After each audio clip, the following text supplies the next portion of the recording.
Hey everybody, welcome to Aunties Talk Sports, where we go beyond the game and explore the intersection of sports and culture for female fans. We are two aunties, two mics, all game. All I game. am Jennifer, aka Auntie Jen, aka Jen B. Jen B. DJ Jen B. And I am Kalia, also known as KB. So, how you doing tonight? It's been a rough week, and it's only Tuesday. It's not rough. It has been bad. It was just that I was thinking that the holiday weekend, it's gonna be a long weekend, and it went so fast. And usually weekends go by, pretty smoothly for me. But I feel like the holiday weekend went by really fast, and it was just Yeah, well, I wasn't think ready. for some reason I feel like 4th of July is always supposed to be on a Monday. You know what I mean? Because then you get the Monday off and sometimes the Tuesday, but we're in summer shutdown, so I don't go back until next week. But You go back next week? yeah, so we were summer shut down until tomorrow. But then I actually was supposed to be in Indiana for a conference, and they canceled. So I was like, I'm just going to take the rest of the week off and go back on Monday. But yeah, really tried to prioritize rest. Did it work? It did. It did. I didn't come out the house for like 3 days. I cooked a little bit this weekend. Okay. But no, I got talked about because I had some gentrified ribs. I didn't get no invite, but that's It, okay. it wasn't nothing. It wasn't nothing special. It was just a little thing of macaroni and cheese, a little thing of some baked beans, some little hot dogs in the air fryer. Real simple. Okay. But yeah, I made these gentrified ribs, and I got talked about. Gentrified ribs. Do I even want to know? What did you do to make gentrified ribs? I gotta know that. So I belong to a subscription service for locally produced meat. It's the Marrow Box. So once a month I get, bacon, ground beef, steak, different kind of cuts of steak. Okay. And they sent a slab of smoked ribs. Oh no. Okay. So me, I don't really like to grill. I was like, I'm about to pull these bad boys out. I'm about to slather them in some barbecue sauce, and I'm putting them in the oven because they were already done. They were smoked, right? Okay. So I'm like, hey, this should pass mustard. No. My kids talked about me so bad. They came smoked. Yeah, that's gentrified. That they came smoked. That's the gentrified part. They came smoked. Yeah. And I will say, Cares in particular is a rib connoisseur. Yeah. She is always a judge for the family rib off. Okay. And so she tore them apart. Did she? Oh, yeah. She was Okay. like, where did you get this meat Yes, from? yeah. I was like, it came in the box. But did she eat it? No, she really didn't. Oh, Cam okay. ate it, but hey, I keep telling them it's too hot. It's too hot to be slaving over a stove or the grill. It's 90 plus degrees. So shout out to Marrow. Otherwise, they're good. It was 7 p.m. Friday, 95 degrees. Okay. 7 a.m., 10 a.m., 12. It's been hot as hell. So. Okay. Yeah, don't call me over for no gentrified games. We're gonna have a problem. So I'm good. But you have a Costco membership because they got good seasoned ribs and people love them.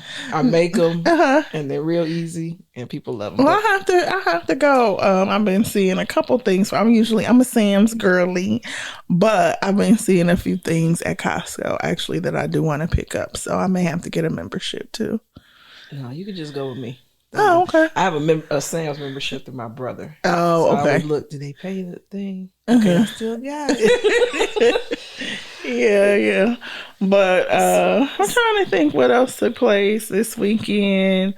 Of course, watching a little bit of sports, seeing what's going on. There's a lot happening. Yeah, always some crazy stuff. So what was top of your list? So I got I'm looking at the WNBA All-Star Draft as we speak right now, and I'm looking at these rosters come together. I'm so messy. I want Caitlin to pick Angel so they could be on the team and shut all this noise down. But she's not about to do that. I wish she would just have the to do it. Like, I wish she would have called her and be like, look, Angel, we could shut everybody up. I could draft you on my All-Star team. We could be on the same team in the All-Star game. But I don't think she really likes Angel. Right. I don't want to believe this. Yeah. So I don't want to believe that narrative. So I'm looking at what's happening to see who picks it. But that's so that's going on now. I think people think, right, that Angel doesn't like Caitlin. Right.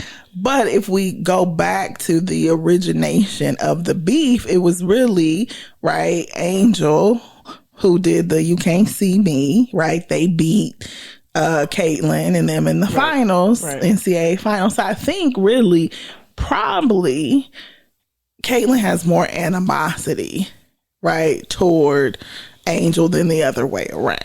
I don't know what's true. I want to hear unless they say it, I don't know what's true. Like, I would like to think that neither one of them hate each other. I would like to think, and I know, I wish, I wish that they were like on the phone at night, like, girl, no. I don't even know why you wish that. Because I am a kumbaya Cancer, okay? No, I'm not. I want Leo. Everybody to get along. I'm a Leo. I want everybody to get along and in harmony. No. And remember, I'm the youngest of 10. My brothers and sisters used to beat me up. And I say God bless you. God bless you for that. I get it naturally. They used to beat me up. My sister... I rushed my sister one time and she kicked me up in the air and I flew up against the dresser and I couldn't go tell my mother and I had to play with her the next day. So like I just like for everybody to get along and Well, as a Leo, that's just my wish. But as a Leo, my entire life, like people have always thought that like I don't like them, and it's like, I don't really care enough about you not to like you. If I don't like you, I'm not. You might not ever know it, right? But it takes. You might know it because I won't say anything. Right. So it takes some effort not to like someone, and for me, it's like you ain't really worth my effort to even not like you, and so I feel like that's Angel. Like, Angel's kind of in a different, she has a different lifestyle, wants to get into the fashion piece. Angel's not worried. She thinks about it because she's human, right? But she just is like, it is what it is. People gonna hate on me. They're gonna hate on her just for the color of her skin. In the WNBA, it's sad. Well, you can put all that to rest because Nafisa picked Angel. Yeah. So but Nafisa's like her one of her WNBA mothers, so they're really close. So I get that. But me. But no, you wanted the story kind of like you want to see like Bird and Magic kind of kissing in the finals. I want them to write their own story. What's happening right now? The media and people that are not fans are writing the story. So, right. So I think that Angel is more concerned about the feedback and the backlash that she gets. But as far as Caitlin, 1-to-1, right? So this is the thing. As a competitor, I do think that Angel and LSU beating Caitlin, right? Because they're the ones that stopped the fairy tale ending, right? So just as a competitor, that's gonna always be under her skin, right? You took my one shining moment. Everybody was talking about me. You know what I mean? Kind of the best player in the NCAA. We're on this historic run. We're selling out, all of these kind of arenas. And Angel took it. They took it. And then she was like, and you can't see me. But South Carolina took it to the next, and they shut her down. So it wasn't, she had more problems than just Angel. But, I like a good story. but going back to the fans that really are not fans, today was a perfect example of that. People were pissed because today there was a game at 11:30. It was Chicago versus Washington. So I'm watching while I'm working. They were pissed. Watching while you working. That's, you heard it here. We coined that. Watching while you working. I do that all the time. I'm like this. But they were pissed. Why is this game on at 10:30 Central Time, 11:30 Eastern Time?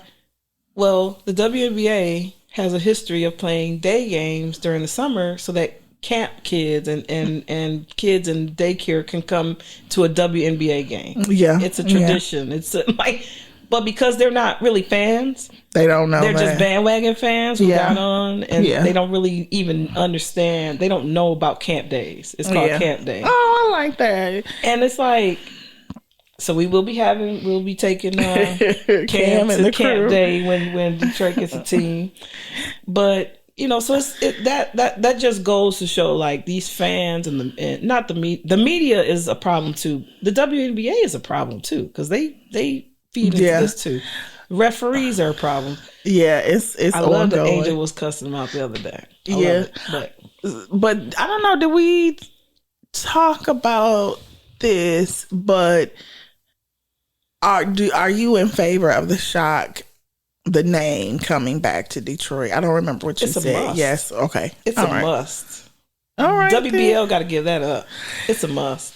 But we did talk about whether or not we, as women, as avid female fans, right, of sports in general, have been given sufficient airtime to the WNBA. No. Well, you said no, we haven't on the podcast. Oh, no, on here? Yeah, we talked about it. I make sure that we're gonna talk about the WNBA, right? Well, I would say we definitely could give more, but there's two things with our podcast, and we talk about this, that we want to also highlight sports that are not traditional. Do not have a traditional female fan base. Or growing female fan base. And I was all for doing a WNBA only episode, only because I feel like it would challenge me, right? So even though I'm a NBA kind of junkie, I don't really pay as much attention to the WNBA as you do. So I don't watch it. Now, I'm a sports journalist junkie too, so I'll read articles like every day and kind of look at box scores and things. But as far as watching, I think I want to kind of grow my viewership of the WNBA so that I can go 1-on-1 with Jen B. And you know what? I don't want you to go 1-on-1 with me. I want you to come with what you know, and I want to teach you, and I want you to teach me, because I don't know these NBA players. Like, who they?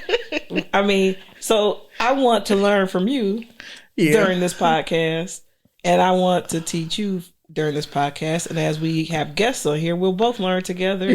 Will we get fan interaction from, because we're gonna have fan interaction on social media or our channels. Bring them into the conversation too, because I don't I want to learn more. But you know what it is too, I think there's been an evolution obviously with the WNBA. So as someone who played, right, kind of AAU, high school, almost college, when the WNBA came out, remember, it was like they were trying to appeal to the male viewer more, right? Remember those skinny the leotards? Do you remember when the WNBA first came out? The players wore like these leotards. They were like trying to be sexy. Yeah, it was. I don't know. And so I think for me, I'm almost 100% sure. Yeah, they were like one piece. Oh God. Kind of short, you know what I mean? And I was like, ugh. And so I think it kind of left a bad taste in my mouth early on. You know what I mean? So now I feel like I need to kind of double back, give it another chance. But I also feel I still watched. I watched a lot of NCAA in those early years. So, Dawn Staley, Cheryl Swoops, all of them. But once the WNBA, I was like, yeah, y'all trying to, as my child was, teen would say, cater to the male gaze too much. Really? Yeah. You know what I think about the WNBA, because it's played in the summer, a lot of times they're not getting the press that they should, because it's a summer game, and you're competing with NBA Summer League. You're competing with baseball. So I think that's why, the WNBA doesn't get as much exposure, but so this is a good time. I've always followed the WNBA since day one, and so that's to see it have this resurgence in popularity, or this growth in popularity is great for me. I used to know, like I said, I play fantasy sports like basketball, because I don't know a lot about the players, so I try to learn more. But yeah, so because resident nephew Elijah is not here with the aunties, I had to fact check myself. So I was wrong, but they did explore the leotard. Oh, I did, because I was going to say I didn't see that. Yeah, so in 1997. They did explore different uniform concepts during the design phase, including leotards and unitards. Oh my goodness. That would have been a disaster.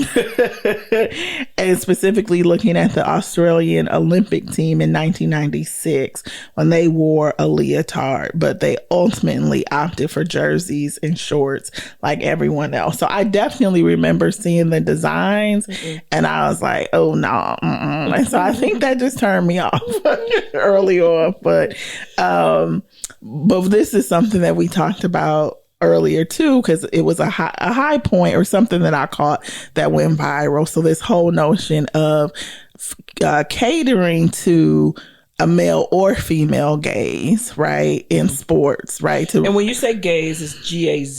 Right, Gaze, yes. Not to the gaze. Okay. Right, yes.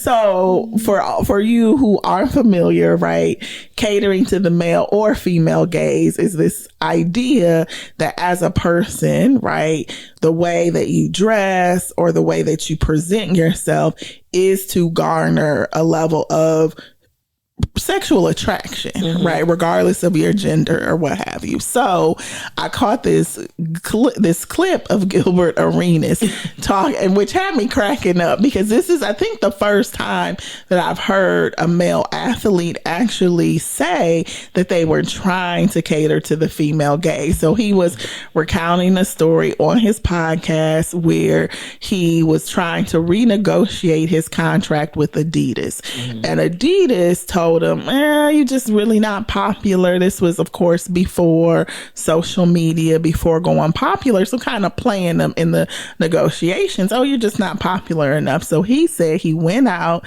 and he hired a marketing firm to help kind of, promote his image, to help him think strategically about what he needed to do in order to garner more fans.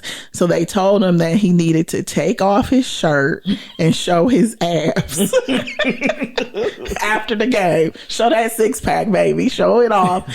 And then the second thing, which had me cracking up, was he said in front of his, his co-host, that they told him to wear his shorts lower on his hips so that the women could see his booty. He should have fired them and got a refund. So like Nick Young and the rest of them was like, man, we can't believe you out here. Oh, I know what I'm saying? Young roasted him. Right. I can't believe you out here saying this. And he was like, that's what they told me. He was like, I swear for God. But he said he did it. And then he said he threw a party. He spent $1 million to throw a birthday party. and he had Diddy as the host, and he made it private. He had a Diddy party, so they was roasting him about that. But he said it worked. Mm-hmm. He said he was able to. They was only trying to give him $2 million, but he was able to renegotiate his contract for $5 million. Mm-hmm. So so I was thinking, it was like, to what extent do male athletes really try to cater to the auntie gaze, right? To the female gaze. I've never thought about that, and I've never heard anyone actually admit to doing it. I think the whole, the fashion runway is a little bit of that. Mm-hmm. Just to, women are the tunnel looks. Yeah, the tunnel fits are a lot of that. But on the court, I think in other ways, off the court, they probably do more of that. But on the court, I don't know. Yeah, because I never thought like that the jersey swap or the, taking off your jersey, or what was the professional, the Olympian, the female soccer player who ripped off her, what I mean? After they won. I think that was like a genuine emotional response, but I was like, girl, put your shirt back on. But we know, like, Sports Illustrated, right? And I think those are probably two examples. Sports Illustrated, when they do the swimsuit issue. And then ESPN, the mag, they went under, but remember they would have the annual naked issue where they would they would got some issues tucked away. I used to subscribe. My brother, I think I gave it to him, but I gave him the one with Serena on the cover. Okay. There was right. So there was a couple of those. Let me go. I gotta go home and look for my. What is his name? He used to be. I think the last one I saw was he used to be the Cleveland Browns. Miles Garrett. Now that one, I was like, okay, but funny story. Funny story. So I had surgery back in 2013, maybe 2013. And I was recovering, so my mother came and sat with me for the day.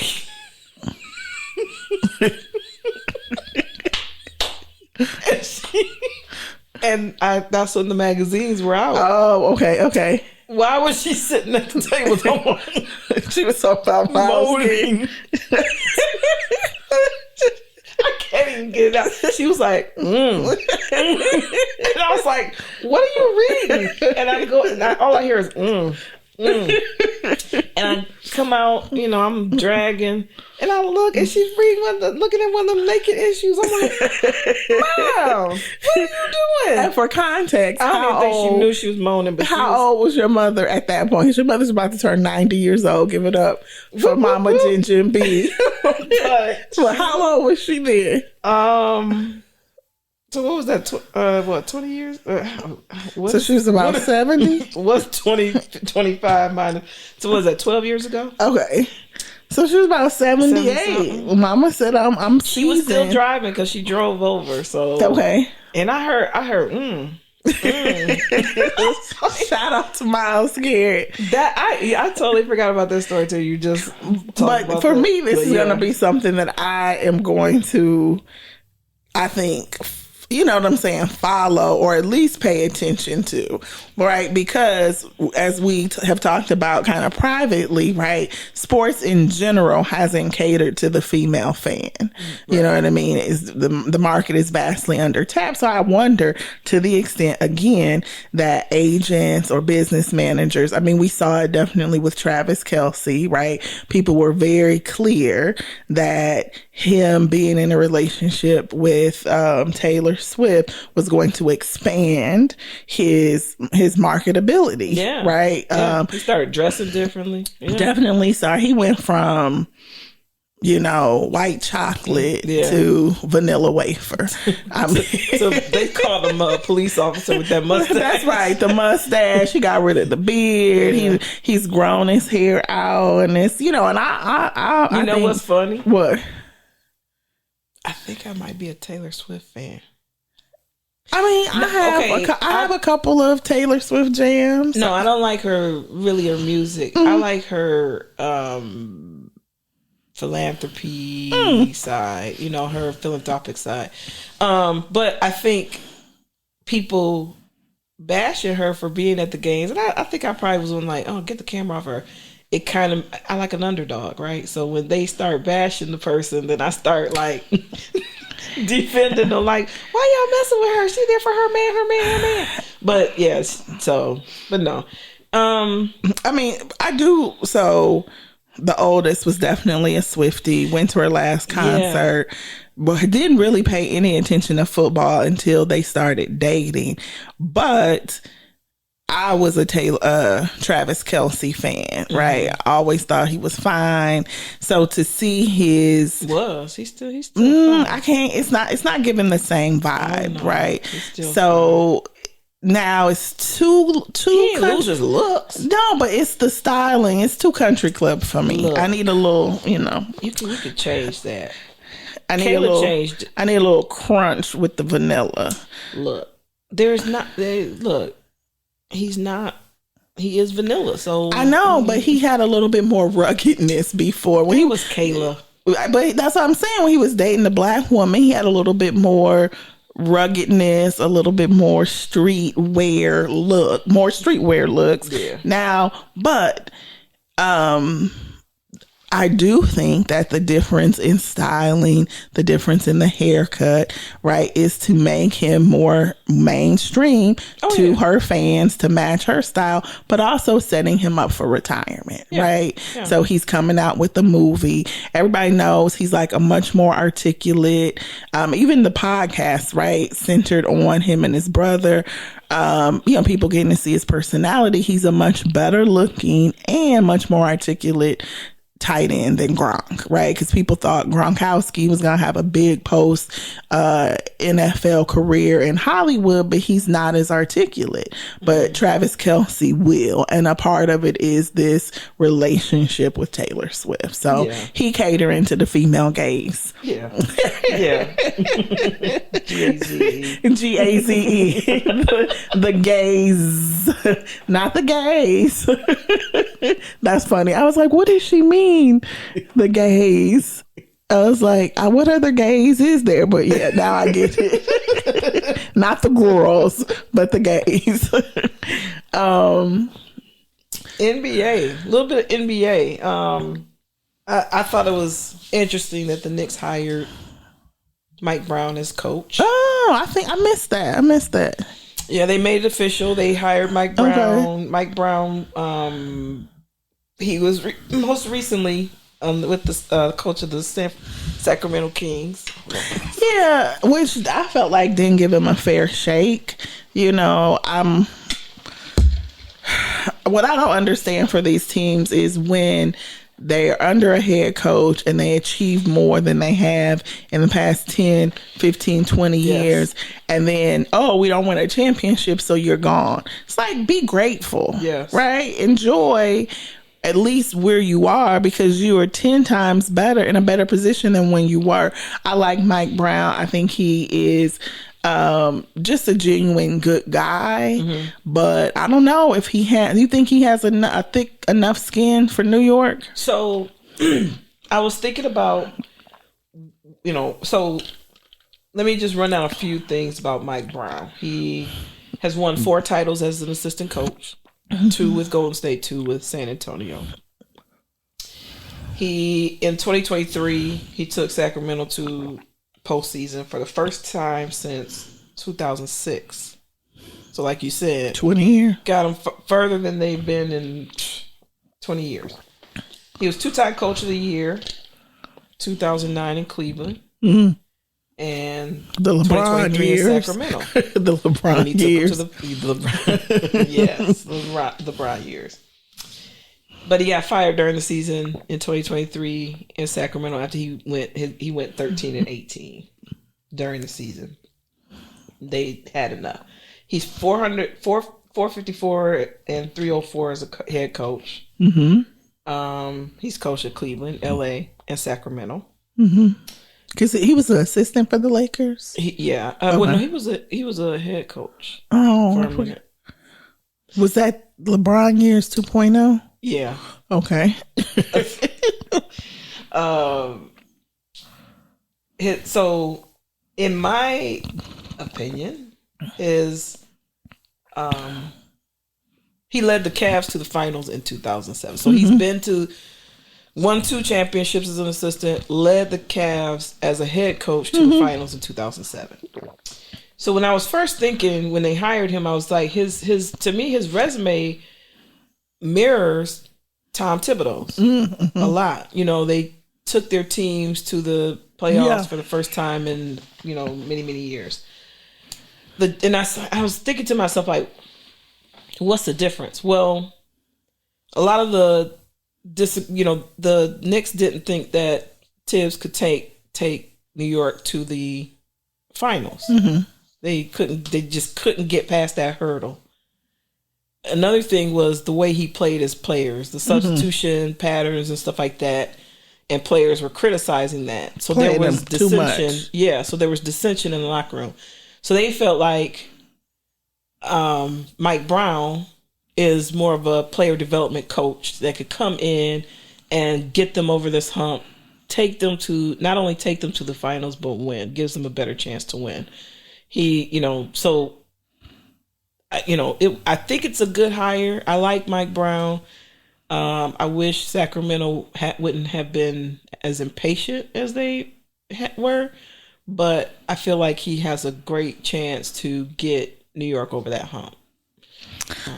Yeah, I was thinking about the player development piece, but also, back to this question, I wonder, he was, of course, under the microscope in LA. He was under the microscope when he was in Cleveland. But Knicks, New York fans are brutal. Yeah. New York fans, it's a tough market. I also don't know if I want to come in as a head coach when my star player's daddy is sitting on the bench.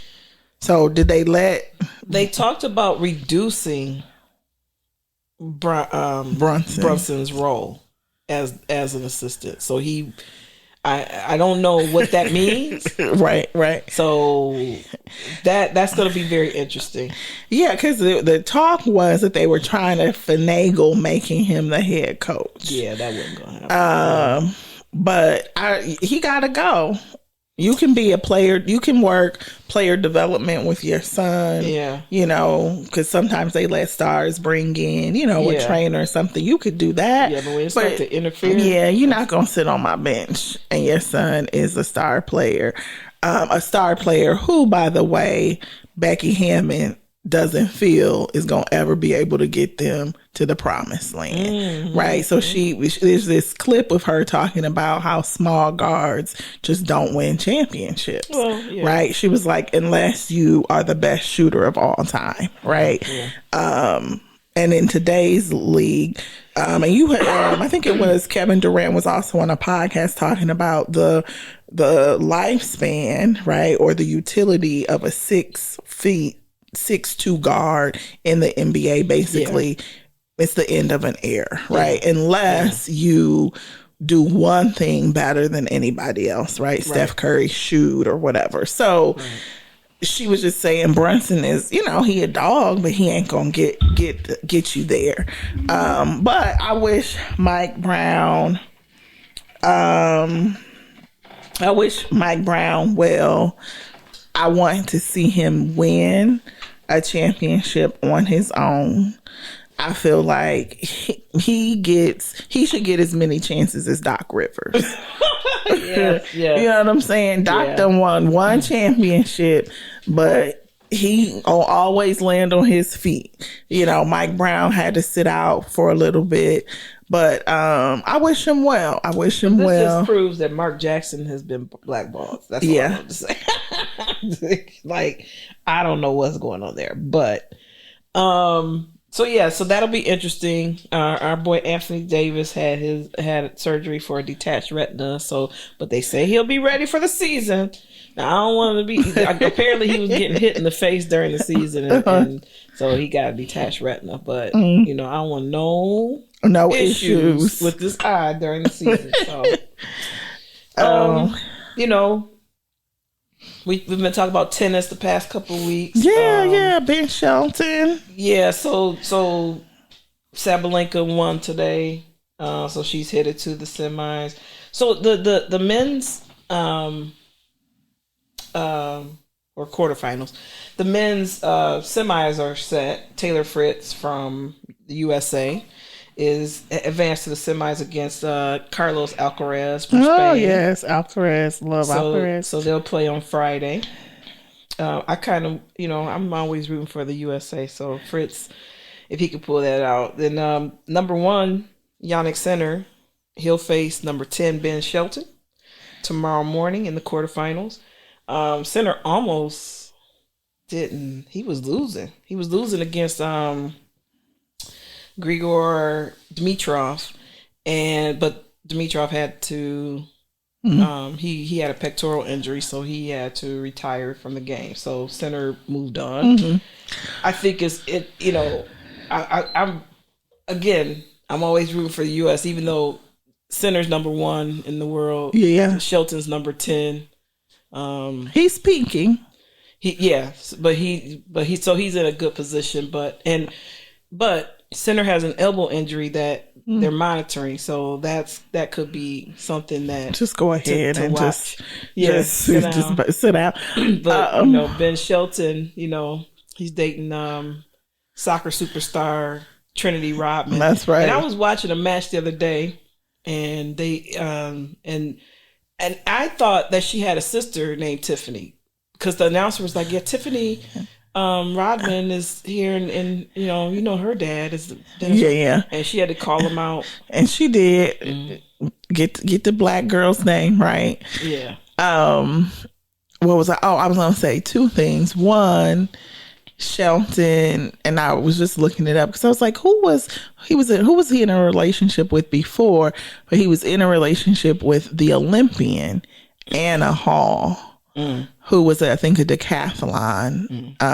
But what was interesting is her dad played football at Michigan, and her and Trinity. They basically the same woman, biracial, really he tall. Has a type? I think he has a type. Yes, biracial, biracial, very tall, athletic. Yeah. I was like, is this the same person? Because I was like, she looks, but no, it's Trinity. So yeah, I saw that post about her like get my name right, but also like let him shine, and stop bringing up my father, which I think is appropriate, right? She's very clear and has been very clear that her and her father have an estranged relationship. They don't talk. Right. They're not in each other's lives. So, out of, I think, respect for her and him, stop bringing up my daddy. Right. You know what I mean? But I think she made a good point that his whole family's in the box. Yeah. They come, even though she comes to mostly all his matches, his family, his parents are in the box, and his parents are there, and Tiffany Rodman, right? Get her name right, loud and wrong, right? At least acknowledge his parents. I thought it was so cute though when he talked about his sister being his good luck charm, being there all week. Wanted to get her off, right? Wanted to get her off Morgan Stanley or something. That's like that. Right. Yeah. And I heard that actually they did give her. They did give her the week off, right? It was a good free publicity for them as well. So I like Ben Shelton. I think we haven't seen an American go far except for what's his name? Oh my gosh. Tiafoe. Oh. So he got far. Tiafoe, right? So he got far in the U.S. Open, but he's never been able to like kind of get over the hump. So both of them, I think they're really good friends. I'm excited. But I was talking to a friend this weekend about just really wanting to live. As you get a little bit older, she's younger than me, but she just turned 40 this year. She was saying, there's so much more that I want to do. Now she's not a sports girly at all. She's not, but when she pulled up her bucket list, guess what was on her bucket list? Go to the U.S. Open. No, she wants floor seats at a WNBA game. Really? I was so shocked by that. So it had me really thinking, okay, what is my bucket list? What is my bucket list? And so it just came to me when we were talking about Wimbledon. I would love to go to Wimbledon. Would you? That's on my bucket list. I've been to the U.S. Open, but I feel like Wimbledon is just a much more kind of prestigious Grand Slam. I want to be in my little summer white cute outfit with my little sunglasses on in the box. Yeah, you know what my bucket list. I mentioned my bucket list a few episodes ago is to go to every NFL state, a game at every NFL stadium. But it's all I've added to it. I do want to go to a game at every WNBA arena, because they say going to a game at Barclays, where the New York Liberty play, is a once in a lifetime experience. Like, we've been to Barclays Center, but a WNBA game. Oh, we can go there because normally, so like Atlanta, their arena has like 3,500 people. There's like 15,000 people at. Oh yeah, for the WNBA game. Well, let me reach out to Charlie. So my nieces. Yeah, Charlie, hook that up. Charlie. So maybe I'm gonna do like Nick Fury. Maybe we can make that happen. So my niece's ex best friend works for the New York Liberty. So I hook that up. Text her right now. But.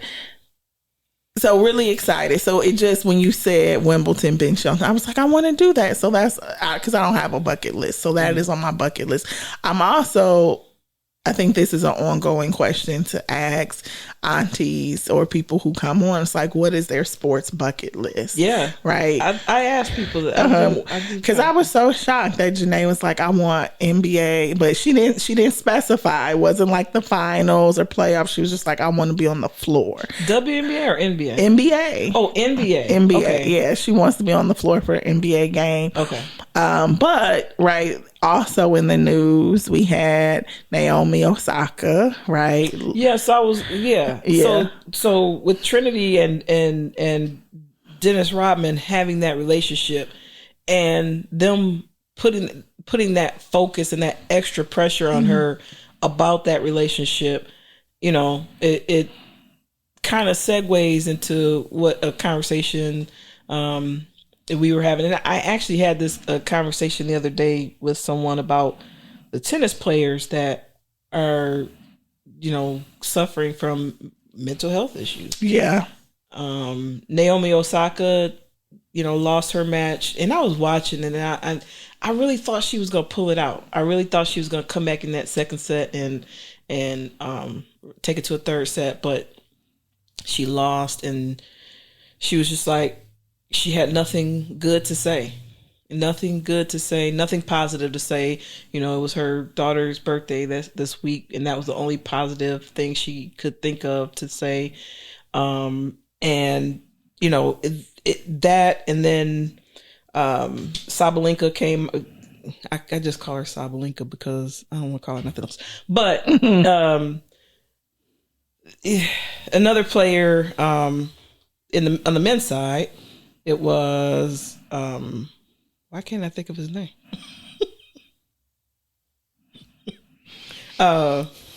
Pause. Who? Pause. Oh, he on pause. Pause. Who? On the men's side, the player. Who? What player? I'm about to tell you. Well, he also came out and said he lost a match, and he said that he had he could find no joy in the sport. He could find no joy outside of tennis. Was that the man who was hiding in the bathrooms? No. During his matches, he was taking the extra long breaks. I don't know. Was he? I don't know. So JG, we need a break while she look it up. No, I'm about to. Okay. I had it written on the sheet. I don't see it. I'm so mad right now. But he gonna have to edit this out. I want to say Dimitrov. No, that was the other one. Okay, go ahead. Hold on. I gotta look.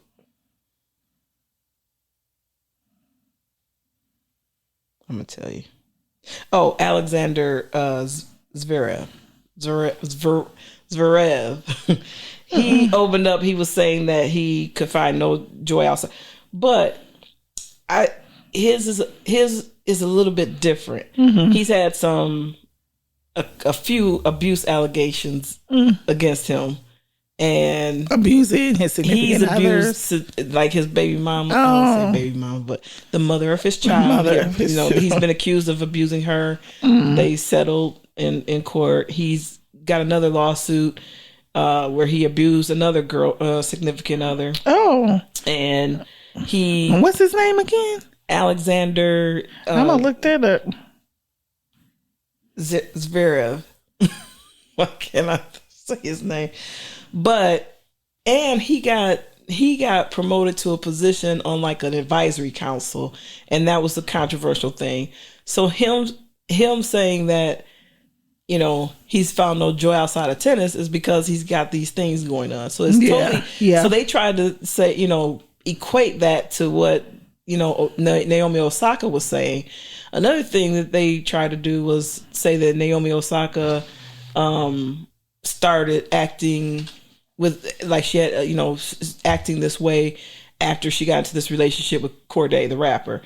No, Naomi Osaka has been speaking out, about her mental health for since before that. Before she had the baby, she may be dealing with some postpartum depression, but there's a lot of pressure when you win as young as she did. And then when she won, there was the controversy with Serena that kind of overshadowed her win and all that. But when you win that young and then you're always trying to get back to that win, it's not a team sport. You're by yourself. That's a lot of pressure on one person. This is a conversation I was having. You're on that court by yourself and you have to make it happen. That's a lot of pressure, and it adds, to mental health issues. Yeah, but I don't know. I can't really separate the failure of the relationship. I think it's probably all mixed in there together, right? In the sense that it exacerbated it. You achieved at a high level. I was actually thinking about what I was going to say on the way here about this, and this is the auntie take. Girls, don't let the YN shoot up the club. That's the takeaway. Well, yeah, that's a big one. Yeah, because it's, she was very focused, right? She said she'd been playing tennis, right? Her and her sister, really, since they were really young. I think her sister is older. So since 3 years old, you probably didn't have a lot of time to date. You get into your first serious relationship. Y'all end up living together, right? Within a year or two, you pregnant. He's showing up at the games. You still winning. You still holding together, but then you get pregnant, right? It's going to take a while, right, for her body just to get back to the level that it was. I think Serena was very honest about the whole pregnancy. Then y'all break up. Now he out here living his best single life. And as much as he could be an active parent, the baby is with her. Yeah.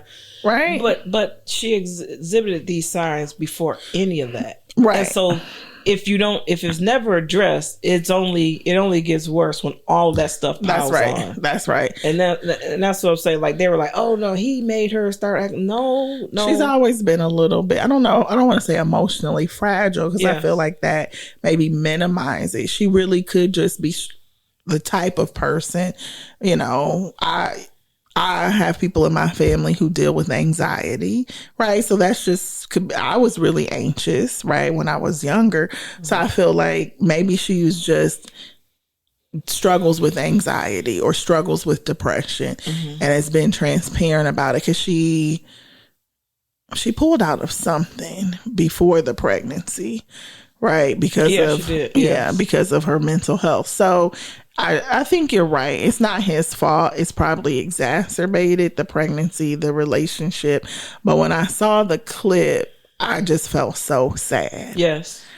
So sad. She also spoke out and said she didn't like the way that it was edited, because it made her seem, you know what I'm saying, like she, was just, at the end of her rope. Girl, you said it. I mean, she did. She said it, but what she responded by was saying that she talked to her father and that her father was telling her that since he's older, he's recognizing that he's kind of on the last half of his life. And so you could approach that and be really sad, right? That you're getting older, or you can have a sense of gratitude. And so she was saying, and he told her this is kind of like where you are in your career, right? But I don't feel like she's at the tail end of her career. No. She's still so young, but her heart just may not be in it anymore. And if that's the case, go live your life, girl. But yeah. So the funny, it's not funny, but the ironic thing is her game has gotten much better this year than I've ever seen. Yeah, post-pregnancy.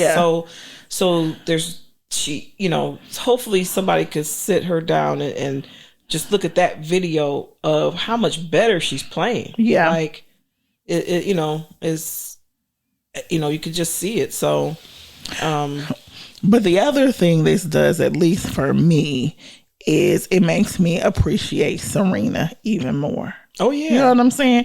How hard that was. How hard, but the fact that she won the Australian while she was pregnant, she came back and won after the pregnancy. You know what I mean?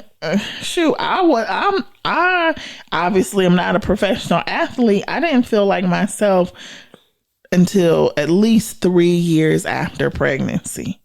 It's probably 3 years, maybe 4, before I really felt like my old self.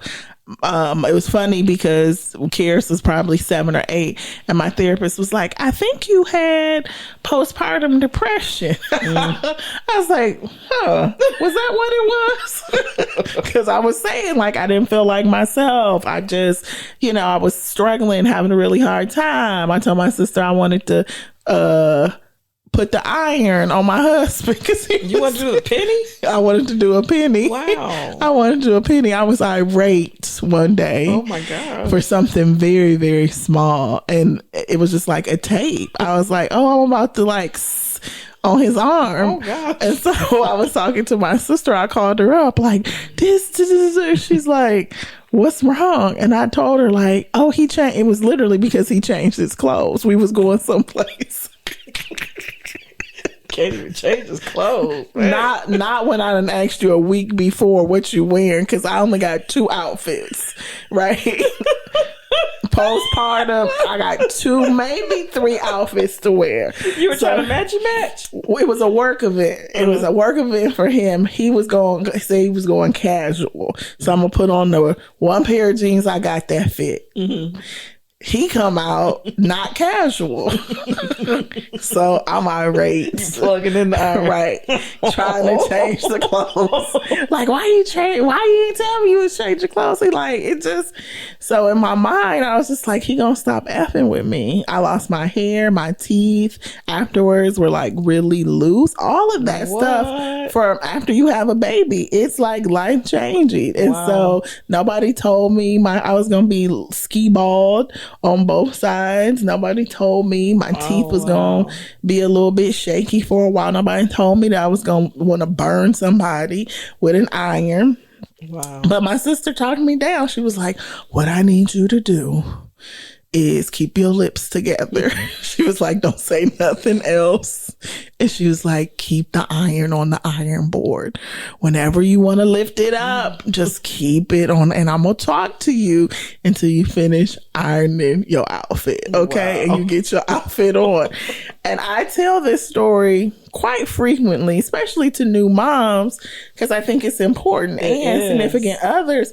But he always be like, you be laughing so hard. And not because I really wanted to burn him, but now that I think about it, you can look outside of your body. Yeah, like that was crazy as hell. But it's almost like, so now we're older. Yeah. So have you heard about what happens during perimenopause? Because my sister is schooling me right now, and I'm like, what? you say what? And I'm thank God I'm not there yet, but it's well, I'm about to rage. I'm about to knock on the laminate right here, knock on the wood, because I, for the most part, am good. Yeah, like I don't have any of the symptoms that I hear a lot of other women talking about. Sometimes I have my own individual summer, but I have heard about the rage. I'm a part of a menopause group on Facebook, and people, the stories in there are outrageous. But I can imagine, right, already having maybe some anxiety or maybe suffering from depression, having a child, having a relationship that you obviously think is solid enough to have a child, and then being expected to compete at the highest level. Right. It's a lot of pressure. It's a lot of pressure, whether it's external pressure or even her own pressure that she's putting on herself. So, and again, I think it's that you're out there by yourself. Yeah. You don't have you turn to the right, you turn to the left. There's nobody there. It's you nobody. Can't pass the ball to somebody and they make the shot. That's you right. gotta hit that. You gotta serve that, and it's a lot. Even Coco saying that she was just overwhelmed after winning the French Open. Yeah. Not only did she won the French Open, but she had to deal with the negativity that Sabalenka brought her way. Got to answer. So there's so much pressure in that fishbowl. Yeah. That I can't even imagine what they go through. And you have the NBA players, stars like Paul George, who came out and said because he heard DeMar DeRozan, his good friend, talk about him being, having mental health challenges, he was able to speak up. Yeah, Kevin Love is also Kevin been. Love. He's been very open about that. Yeah. Well, I mean, I think it's one, right, a part of it is sometimes genetic. Yes. Right. But I also think, and a few people have talked about this as well, I'm trying to think, who was it? Maybe it was Kevin Durant talking about his conversation with Steve Kerr about winning a championship and how you win your first before you win your first championship, you feel like that's the pinnacle. And when you get there, it's like so much is going to change. You're going to be so satisfied.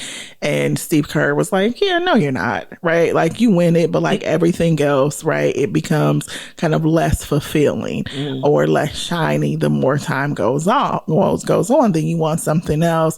But he was like, you have to find joy and contentment outside of the sport. Right. And so other players, right, Steph was talking about, he was like, Steph has his family, Draymond now has his family, right? Clay is gonna be a forever bachelor, but they were saying didn't seem like Durant had a source of contentment outside of being a professional player. And that's what I think Naomi has to cultivate, right? Something has to be able to bring her joy outside of the sport, right? Especially now when she's struggling to get back to where she was. But yeah, shout out to Serena again, the GOAT, because now we see how difficult it is to compete at that level, to be on mentally, physically, emotionally, and to win, at that high of a level. So, but it was really sad. Like, I was really sad for her. I was seeing a lot of people's comments and they were just like, man, we hope she gets there. But I am, I love the Open, so I am excited to see how all these storylines kind of come together under the lights in New York City. But yeah. Yeah. I'm looking forward to the so I was looking at the the rosters on the that they chose for the All-Star game. But so it'll be interesting. They play the game on the 19th, so I'm looking forward to that. Detroit Tigers, still the best. All right. I gotta upgrade. Give me another little jersey. This weekend they slept the Cleveland Guardians, so they were wheeling and dealing. And I really want to do some more features on them and really talk about the season that they're having. The All-Star game is coming up. The Tigers have 3 starters, and I believe that I think McKinstry may be a reserve, so they may have 4. I'm pretty sure Tariq Skubal is going to be a starter, so they probably will have 4 starters on the team, 3 or 4 starters. They're just having an awesome season, and I cannot go through an episode without mentioning them because I'm a homer, and they're having just a spectacular season. So shout out to the Tigers. Maybe that's what I'll do. Boys. I'll do sometime this month because that really is my favorite thing to do in the summer downtown. Like catch a Friday, Saturday night game with the fireworks. Can't be too hot though. I hate being at the stadium when it's sticky hot. My favorite seats at the stadium are K-Line's Corner, the Tiger Club, the wooden seats. So they have wooden seats with tables in between. Oh yeah, and they're covered. So like if the sun is out, you get some shade. Those are my favorite seats. And then you could go in the Tiger Club and purchase the stuff in there. So. Yeah, we usually go to K-Line's Corner. I think they're behind, maybe between home and first, but they're like a specialty ticket. But yeah, I'm gonna look it up and see because I do want to go. Hopefully, people won't be acting crazy at the game. People can need to hold their liquor. I think the last game I went to was with my father-in-law for Father's Day and our family, and we almost got into a fight. Oh no. No. It's crazy. That's why I say I hate when Metro Detroiters come into the city and they drink too much and act belligerent. Like that gets my goat. Where they start drinking at 7 a.m. Yeah, I just hate it. The Thanksgiving Day game where they start drinking early in the morning. Drink early. And be crazy by the time the game starts. Want to put, and then want to fight. That's what I'm saying. They want to fight. They want to put their hands on people, and it just goes bad. But yeah, I'm gonna do that before I go back to work. Go to a game. So there's one thing that I don't like. That I just read that I found out about the WNBA All-Star game. So the coach of Indiana, Stephanie White, was going to coach Nafisa Collier's team, and Sandy Brandella was going to coach Caitlin's team. They flipped coaches. I don't like that. So what was the purpose of having... So Stephanie White could coach Caitlin Clark and Aaliyah Boston. Oh, well, I mean, why? Or Stephanie White was going to coach Nafisa's team and Sandy Brandella. So I don't like that. Well, I just don't understand why you wouldn't coach in the division that you play. So if you represent the East, then you should be coaching the East team. They was just I'm sorry. Wait, Cheryl Reeve was going to be... Okay, I'm sorry. Stephanie White is not even the coach. Okay. I'm fine. No, I don't like it. You still don't like it. Because now Cheryl Reeve is going to coach Minnesota, Nafisa Collier's team. Okay. That's her coach. I don't like that. I don't want her coach to coach her. I want the other coach to coach her. But anyway. I don't But you just want everybody to get along. I was loud and wrong. I don't want... So I had the right concept, but I was loud and wrong in the beginning. I didn't want... Caitlin Clark's coach to coach her. I also don't want Nafisa Collier's coach to coach her. Anyway, that's my take. Look, I ain't got nothing else to say. No. Well, is that rap? That's rap. We hope But we should share about nephew Elijah. So nephew Elijah is not here with us today. He is away at Syracuse University participating in a sports management summer program. Yes. So his love for sports runs deep and wants to pursue it in college and ultimately pursue a career somewhere in the sports and entertainment field. So Elijah, we'll still send you this so you can give us our notes post episode, but we know you're doing well there in Syracuse. So shout out to E. Yeah. E. Yeah. So thank you, everybody. Thank you for tuning in to Aunties Talk Sports, where we're two aunties with two mics and all game. Be sure to follow us on all our social media channels and send us any questions or topics that you want us to discuss. And we are out. Peace.